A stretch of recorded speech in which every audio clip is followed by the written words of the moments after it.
Hey, what's up guys? Aktiviti berkumpulan kembali lagi. Hari ni kita nak buat menu yang sangat simple, sangat senang tapi dia banyak komponen sikit. Korang boleh buat satu family ataupun dengan kawan-kawan. Dan kita nak buat tahu sumbat crispy, sangatlah sedap. So korang ambil tahu keras ni, beli kat supermarket. Beli yang keras bukan yang lembut. Sebab yang lembut tu kau sentuh sikit pun dah lerai dah. So tahu keras ni kita potong diagonal bagi bentuk segitiga macam ni. Ambil 2 sudu tepung beras, 2 sudu tepung bestari, garam sikit dengan setengah cawan air. Kita kacau-kacau and then korang masukkan kita punya tahu tadi, bagi dia berendam. Bagi dia berehat dalam tu, letak kat tepi. Untuk sos ambil 5 ulas bawang putih, 3 sudu makan cili kisar. Yang kita pakai ni yang cili tak pedas lah. 1/3 cawan sos cili Thai, setengah sudu makan tepung jagung and 3 cawan air. Air tu memang nampak banyak tapi tak apa, kita blend je and kita masak. Okay, reason kita letak air banyak tu sebab kita nak masak lama sikit. And then korang masukkan 2 ketul kecil gula Melaka ni and masak sampai air tu mula kering sikit and kuah mula pekat. Baru kita masukkan garam dengan sebut perasa secukupnya and siap kita punya kuah. Bila sejuk dia akan lagi pekat lagi nantilah. Okay, next kita gorengkan kita punya tahu tadi tu.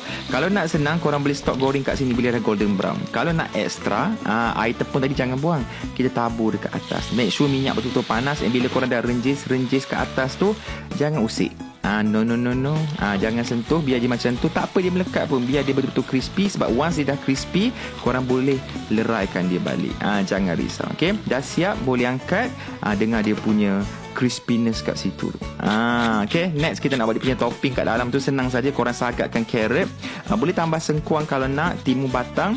And bila kita sagat ni, dia akan berair sikit tau. So kita kena keringkan sikit dia punya air tu. And jangan lupa toge kena ada juga. Kepada yang tak minat toge, minta maaf. Toge sangat sedap, aku suka toge. Lepas tu kita boleh potong kita punya tahu tu kat tengah. Sumbat kita punya inti kat dalam lah. Nama pula tahu sumbat, so kenalah sumbat dekat dalam. Okay, as simple as that. Itu saja. And korang boleh buat banyak-banyak. Hidang satu family.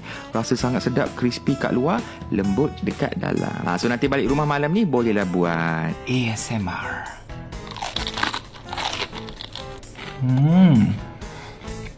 Kukrak. Sedapnya. So bolehlah try buat. Selamat mencuba.